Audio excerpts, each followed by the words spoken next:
Coming up now on Animal Outtakes, look, but don't touch.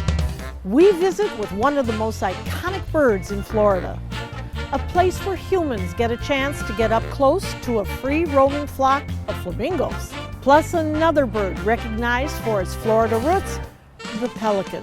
Known for their acrobatic dive bombs into the water, it's species loved by many. We're learning more about the pelican and what one local group is doing to try and keep them safe.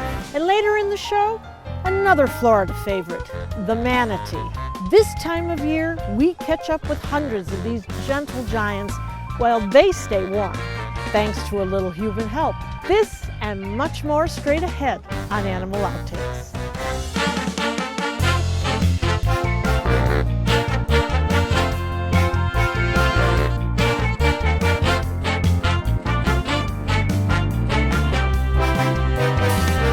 This week, we're highlighting some of our Florida favorites. And we begin at Sarasota Jungle Gardens with the American flamingo. It's a bird used in many forms to represent our state, from lotto tickets to tourism, and I think it's fair to say the image of the tall pink bird is well known. The FWC officially considers flamingos natives to Florida, and they are protected under the Federal Migratory Bird Treaty Act. Not many places let you get close to the species, but we were lucky enough to have a friendly flock here in Sarasota where you feed these birds, but you cannot touch. We are over by our lake here in the park, and that is where our flamingos stay. They are American flamingos, the ones that are native to Florida and southern Central America. They are a flock bird, so they are going to stay in big groups. They're going to move as a big group, try to stay together. They are birds that will eat shrimp, so they're filter feeders. They will get the beta carotene from that shrimp, and that is what is going to help them keep their pink color. So we actually have a special pellet that has that beta carotene in it. So they will get that every day, and that is what we have guests feed them too. Most of the time, we get so many guests throughout the day that they will just kind of take care of feeding them themselves because they're getting fed nonstop. When we do have slower seasons, we do make sure that they get all their food and that they're all well fed. So with our flamingos, we allow the guests to walk up to them. You are welcome to feed them. The only thing that we ask is that you do not touch them. So flamingos are a protected species, so it is actually against the law to touch them. Also, they're birds and they don't really like to be touched that much. Most of the time they're going to sit in the sun, try to stay warm. They will go down into the water. I've noticed at night they tend to go down into the water and they'll stand there when it's starting to cool off at night, and they'll stand in that group. They're bright, colorful, they're interesting birds. I mean, there are not too many birds besides parrots that have bright colors, especially in America. So with them vocalizing right now, where they were kind of more loud, I think they were complaining to each other. So the taller ones are our males, and our shorter ones tend to be more the females. So when those males get too close to another female, that female's partner will end up getting mad at the other male because they do mate for life. So they are going to stick with that partner for their whole life. They have free roam by the lake. I mean, we do have a couple that will try and, once they get bored or it's slow enough, they'll try to make their way up front looking for food, but we try to keep them at least corralled back here so we have a general area where they're kept. So flamingos, they will stand on one leg. It kind of helps with their circulation and to regulate their body temperature. I know the American flamingos, they can stand about 5 feet. They are very fragile. Not a lot of, this is only the second place in America, I think the world too, where you are actually able to have flamingos that are free roaming in a park. So this place is actually very special because a lot of people don't get to see that encounter and see these birds on a regular basis. When you see them in person, I mean, you don't really realize how big they are when you look on a computer or TV screen.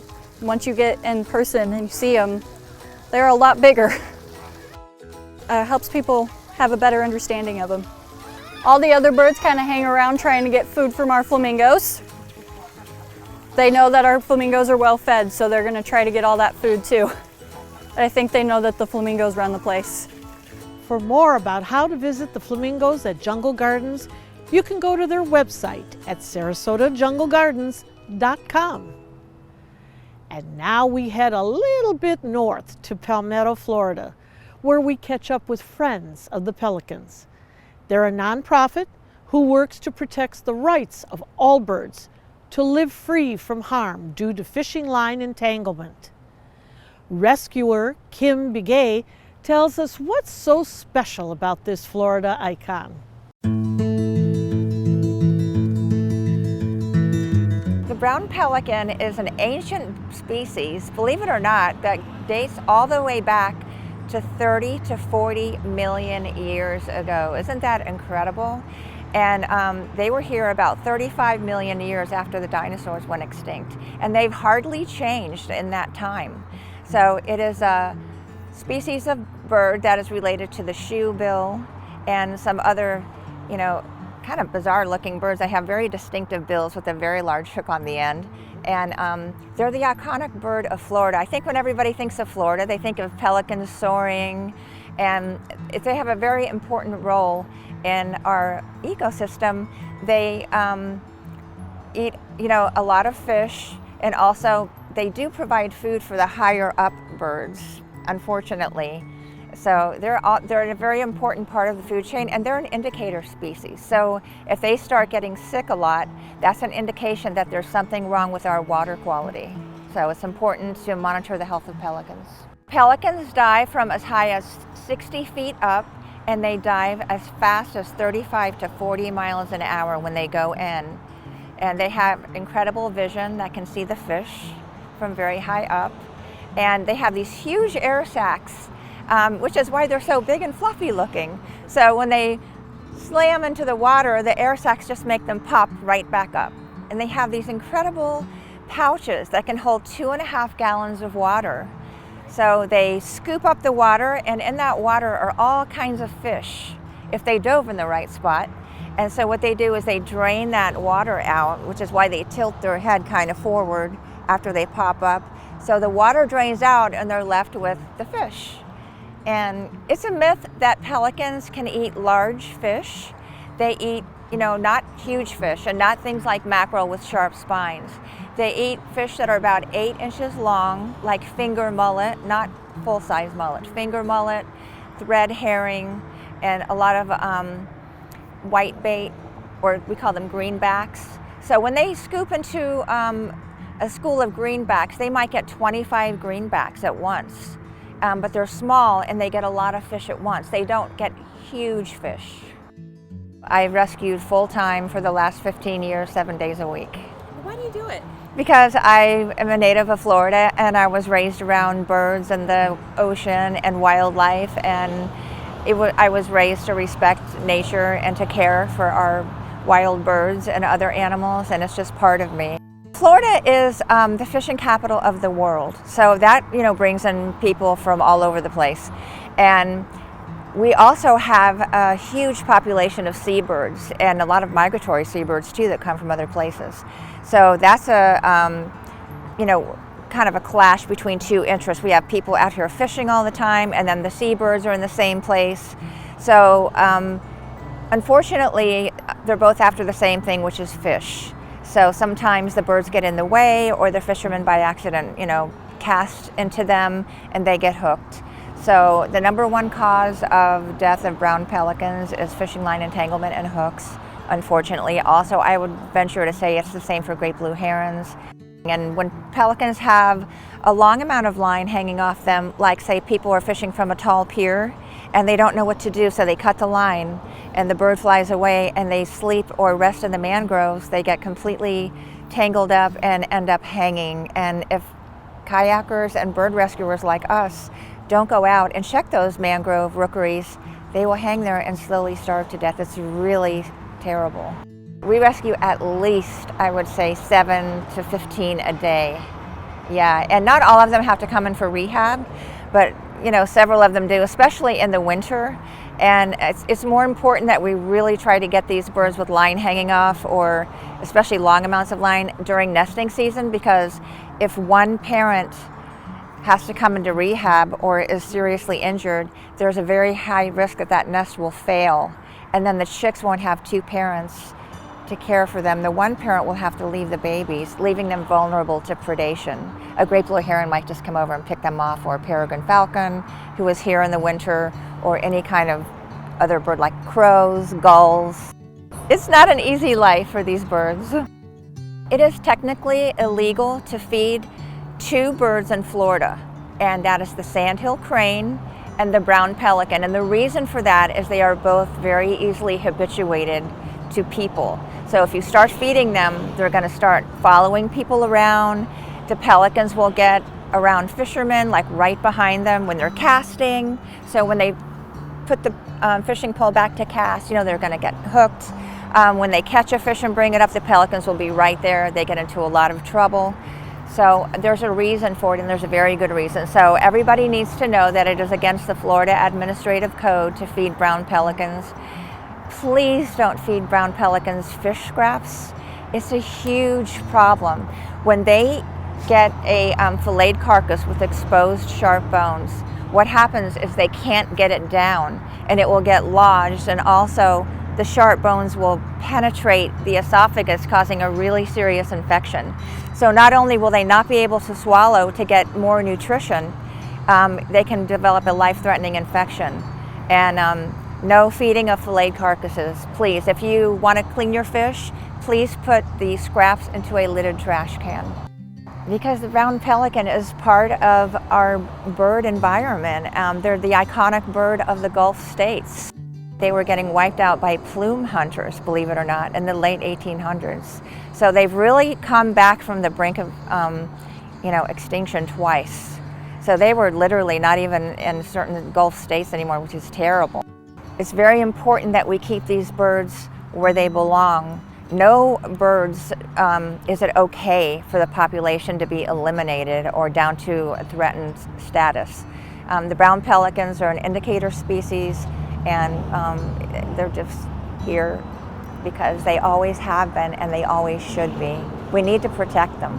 For more on the work of this Suncoast nonprofit, you can go to friendsofthepelicans.org. Coming up next on Animal Outtakes, a tour through some of the Florida ecosystems, where we learn a little bit about history while seeing some of our native animals in their natural environment. We'll be right back after the break.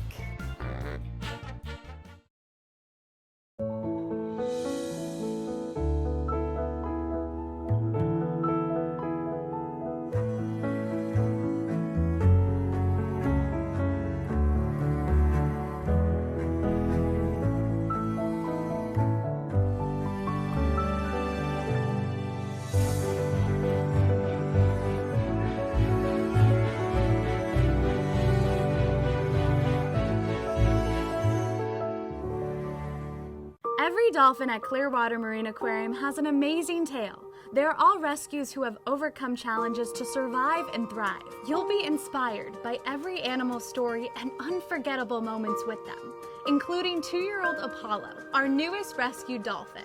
There's something inspirational for every kid, and kid at heart. Your visit directly supports the animal care and rescue efforts at Clearwater Marine Aquarium, celebrating 50 years of amazing tales. Good morning, Mr. Benson. Your breakfast is served. Time for another day in doggy paradise. I sure am one lucky pup. Mr. Benson, would you like to go out for your morning stroll? The weather is quite lovely today. That sounds wonderful. Don't mind if I do. After all that exercise, I think I'd like to lounge by the pool and maybe dip my paws in. As you wish, sir. Right this way. Ah, what a perfect day. I couldn't imagine being anywhere else but Dante's Den while Mom and Dad are away. At Dante's Den, we pride ourselves in providing the best experience for your beloved pup. Whether it be a day, a month, or a year, Dante's Den should always be at the top of your list for boarding. With an expansive campus, your dog will enjoy daily walks, pool time, and an endless supply of love. Even better, it's all under 24/7 supervision from our wonderful staff. If you're anything like us, your dog's safety and happiness come first. To learn more about Dante's Den, visit dantesden.org.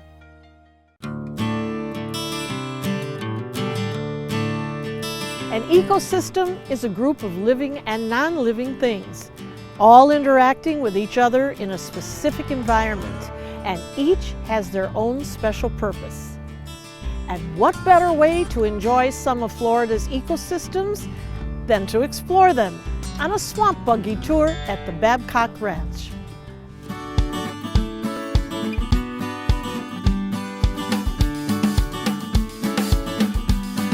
For Edward Babcock, there was something about this place, and it had an appeal like no other. And in the early 1900s, he purchased more than 90,000 acres here in Southwest Florida. Rhonda, for those of us who live here in Florida, we've always heard so much about Babcock Ranch, and it has a very, very rich history. So in a snippet, give us that history. Oh, of course. All right, so the ranch was once owned by a gentleman known as Edward Vos Babcock. Mr. Babcock was from Pittsburgh, Pennsylvania. In fact, he was the mayor of Pittsburgh from 1918 to 1922. His family has been involved with the lumber industry since 1887. And Mr. Babcock used to come down in these areas, so he took notice of all the longleaf pine growing in this area, so he decided to purchase the ranch in 1914. Babcock Ranch is still a working ranch today. Most of the land was sold to the state of Florida with the stipulation that more than 70,000 acres be kept as a preserve.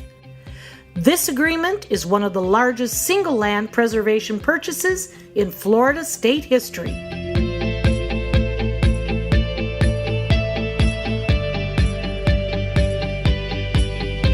There is no better way to really experience the ranch than with a swamp buggy tour. At the top there, there's a snowy egret, and the blackbird that you see to our left, that is known as the anhinga. During our 90-minute ride with Rhonda, we went through 4 different ecosystems and were able to find lots of different animals. The first ecosystem, the freshwater marsh. You might see a gator. The bubbles every now and then can be made by catfish. Catfish actually like to come up and breathe there. But there's also sunfish and turtles as well. Birds and white-tailed deer can also be found hiding in the tall grass. But it was the alligators that got our attention. The female lays 30 to 50 eggs. Only about 10% of her eggs will survive to hatching because they fall victim to animals like possums, raccoons, even the wild hogs will snack on the eggs. Once they hatch, only about 5% of our hatchlings will survive to 1 year because they also fall victim to other alligators. We've never been able to see wild baby gators so close. Next, the ecosystem known as the Pine Flats. Now, the slash pine This area of the ranch is populated with palmettos and other trees, more than 900 different species in fact. Bees and all sorts of insects can be found here also. Turpentine. Oh, here's Rosie. Notice how her eyes match her coat. Then it was on to the pasture. This is home to the ranch's cracker cattle. Hi, Spike. Would you like corn? Do you want lots of corn? Do you want 2 scoops? You want 2 scoops or 3? Okay, fine. Rhonda says these cracker cattle are descendants from the original bloodline of cattle brought over to Florida from Spanish conquistador Ponce de Leon. Out here in the pasture, we not only saw cattle, but birds like cranes and turkeys. They make an incredibly loud, ear-piercing sound. And some nuisance animals too. We have a hog on the left and we got 3 on the right. These hogs are a pain. They tear up the pasture by digging deep holes which can injure the cattle. Why? They're looking for a snack. That nose is pretty powerful. They can detect food that is 25 feet underground or food that's 7 miles away. All right, so remember I said they call it the Telegraph Swamp. If you look out in front of my buggy, it'll be on your right as I go by. Right next to the road is strung through the trees here. My right-hand mirror is going to be next to it in about 3 seconds. This is actually wiring that was once part of the telegraph that was used here on the ranch. The wiring from the telegraph runs all the way from the ranch. It goes all the way down to Punta Rasa, which is right by the Sanibel Bridge. It actually goes underneath the Gulf of Mexico all the way over to Cuba. The International Ocean Telegraph Company had an office right there in Punta Rasa. In fact, this is the original telegraph that was used in the announcing of the sinking the battleship Maine. That announcement then triggered the Spanish-American War of 1898. Now notice as we go along what looks to be like pointy tree stumps all throughout this area. Those are actually called the cypress knee. The cypress knee is the support system of the cypress tree. It is not a root system. Now the Babcocks were nature lovers as well. They were very conscious about leaving a lot of trees behind when they harvested the cypress. So the smaller ones in here range from 50 to 80 years old, but the bigger ones in here range from 100 all the way up to 250 years old. Why is this so important that adults and children alike come out here and learn about the ecosystems? Well, I think it's very important for everyone to come out and learn because it will teach you how important it is to keep our lands preserved, protect our wildlife. You know, there's not much left, shall I say, out there that are preserved, and we all want to learn how we all play our part in protecting the land here in Florida. It's very important for everybody to learn that, I believe. If you would like more information on Babcock Ranch Eco Tours, head to their website, babcockranchecotours.com. Stick around, there's more animal outtakes coming up next.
It is Florida's state marine mammal, an aquatic relative of an elephant, the manatee.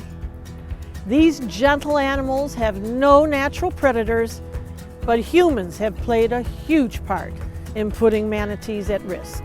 But there are many out there working to protect them, and every year, when the waters around Florida get cold, this place becomes a safe haven of sorts. It's Tampa Electric's Big Bend Power Station in Apollo Beach. It's where water is circulated from Tampa Bay for cooling. Then it's sent much warmer back into the bay. It's a welcome refuge for the manatees. And the viewing center is a free spot for all to come and have a chance to see these animals. The discharge canal is a state and federally designated manatee sanctuary.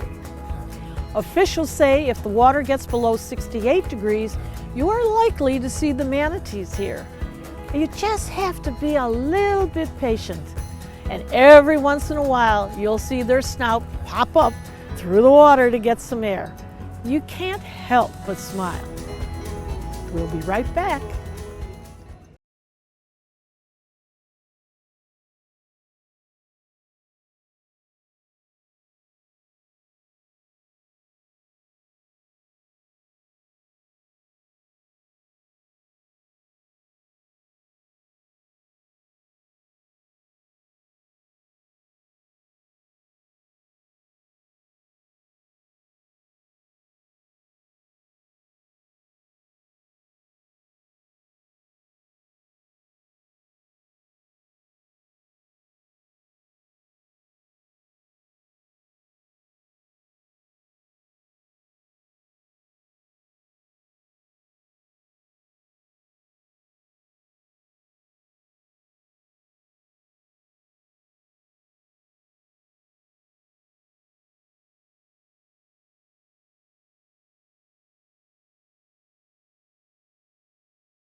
Good morning, Mr. Benson. Your breakfast is served.